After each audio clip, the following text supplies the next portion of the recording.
creative living, utilizing today's technology with the best of the past to bring you innovative ideas and up-to-date information for creative lifestyles in today's active world. With your host, Cheryl Borden.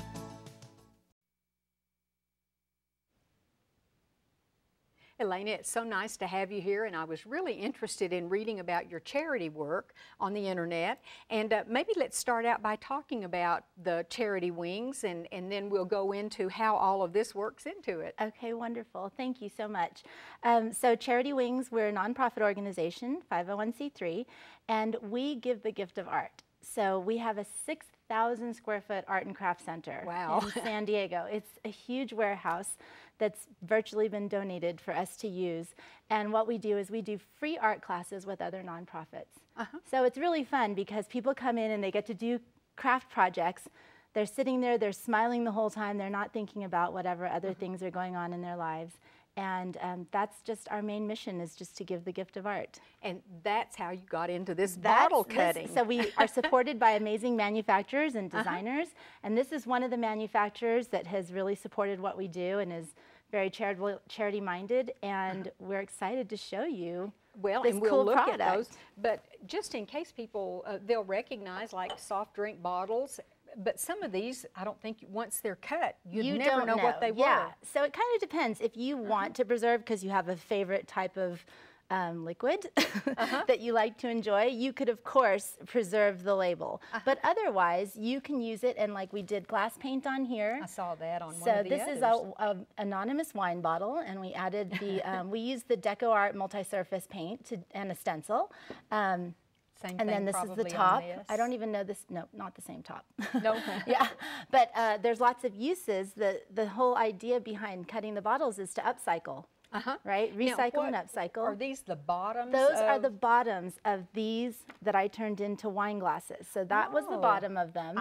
And I thought they would make either great, peanut dishes or wasabi dishes, for your when you're doing your homemade sushi. And then you can see this is actually the same bottle. Looks like a little here, goblet. but we cut it the other way.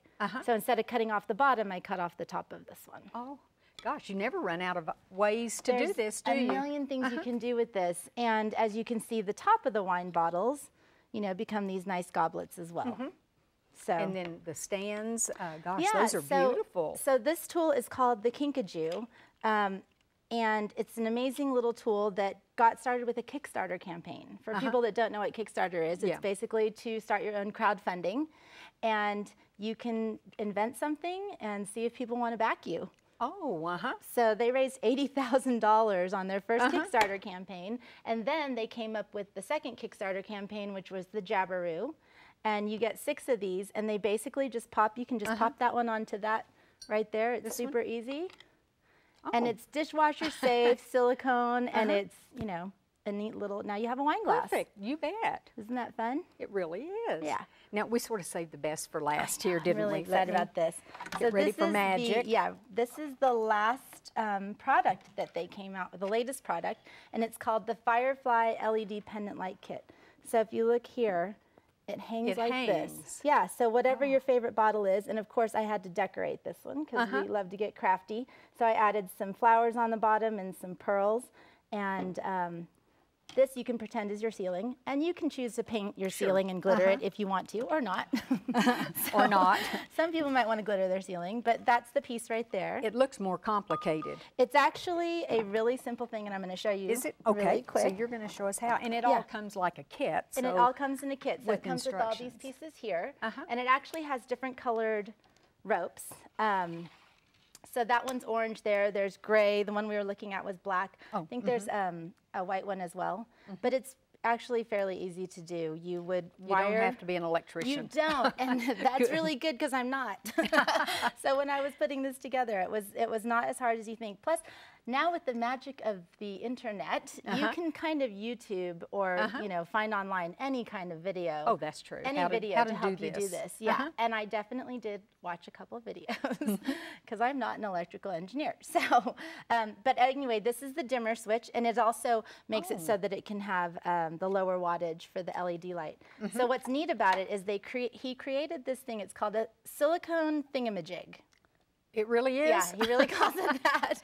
I can remember that. It's a silicone thingamajig. And what's so great about this is that it's got these ridges built into it. So if you were to put it into like that bottle right there, and you slide it in, one of the problem with pendant lights is that they, whoops, going this way, sorry. One of the problem with pendant lights is that they can heat up and crack your glass. Oh. So with the wrong light bulb. So he is using the LED light bulb. And that way it puts off less heat, it lasts longer, and then with these ridges in here, it lets the heat escape. Well, that's smart. Yeah, and then the other thing about the ridges is it keeps it stable no matter where it is, so you don't have the tipping of the pendant, right? Isn't that easy? Show us how to make one of these, or how we would cut. Yes. I'm totally excited to show you this. So this is the Kinkajou bottle cutter, and it's got these rings in here that roll. And then these pieces here. So I've already prepared a bottle. Well, anyway, you can use any bottle. So you can use up to a magnum size bottle, which is really great. Okay. So, you know, you can basically, you could cut this into a bowl because, you know, it's kind of big. But we're going to use a nice, regular, small size beer bottle. And the key to it is it's a 3-step process. So the first thing is you're going to score the bottle. And anyone that does glass work, you know, if you're a glass artist, you don't want your glass to break. No. So we're doing the opposite. It's kind of going against what they know. But we're going to score the bottle, and then we're going to separate the bottle, and then we're going to finish the bottle. So all you have to do is put the bottle into the Kinkajou. I hold it like this. But if you were trying to cut a bunch of wine glasses the same size, you could, I kind of cheat sometimes and use books and stack them up so that every time you cut it, it's exactly the same, right? I see. So there's kind of some little tips and tricks, but you just want to screw this on here. And they have a great video online where they cut a bottle in under a minute. Wow. So you can really go for it. And they are selling these things in street markets and things like that. And you can really start your own. Yeah, it's a great way to start your own DIY business. And then, of course, being able to add the stenciling on there, or glass etching is really fun and easy to do. So you want to get it on there evenly. Nice and taut. Yeah, and then you want to pull these little pieces down. And then you kind of have to test it and make sure it's still going to spin. Oh, because you do want it to move. Because you're going to score it. You're going to use this little tension blade here.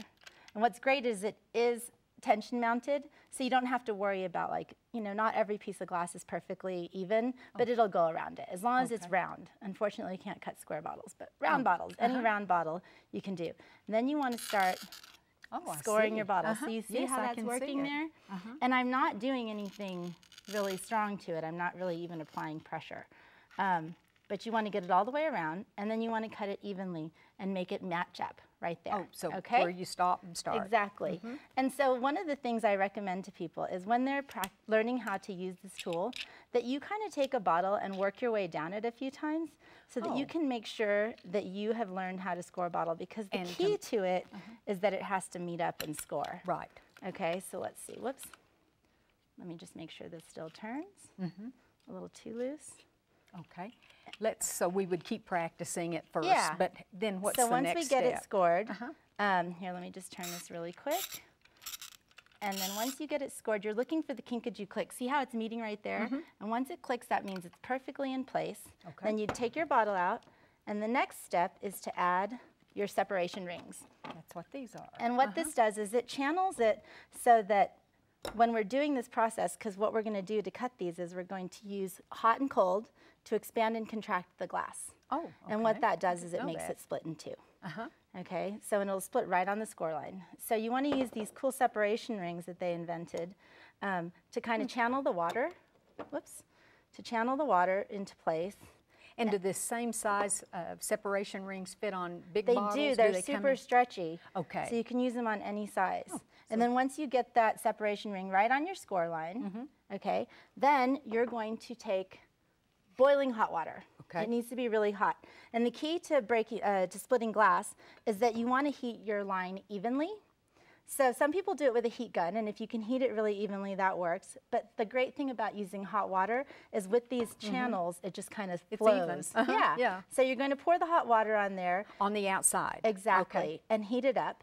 And you can kind of turn it and keep pouring the water on and get it on there. It's boiling hot water. Boiling hot water. Then the next step would be to have a bucket of ice water. This is how I find that it works best. So you would have a bucket, ice in it, and then you submerge your glass into it. and you'll hear it cracking. It's Oh, really that cool. fast. Yeah. So sometimes it'll take 1 or 2 tries, but because we're magic, this is how it would split. Wow. So where your 2 separator rings were, that's where it comes off. Yeah, and then you've got your scored line that just split in 2. So now you've got the bottom like this, and the top like we have those lids over there. Oh, so okay. these and little these are lids, just examples of some of the things that are made and sold in your charity store. absolutely. So we can do these with people that come into the art center. So we bring in like cancer support groups, wounded warriors, and we kind of give them the gift of art, and then if they want to go start their own DIY business, this is a fun thing for them too. Well, thank you so much for showing us how to do Thank this. you. And Thank you for having me. congratulations with your charity wings. Thank you so much.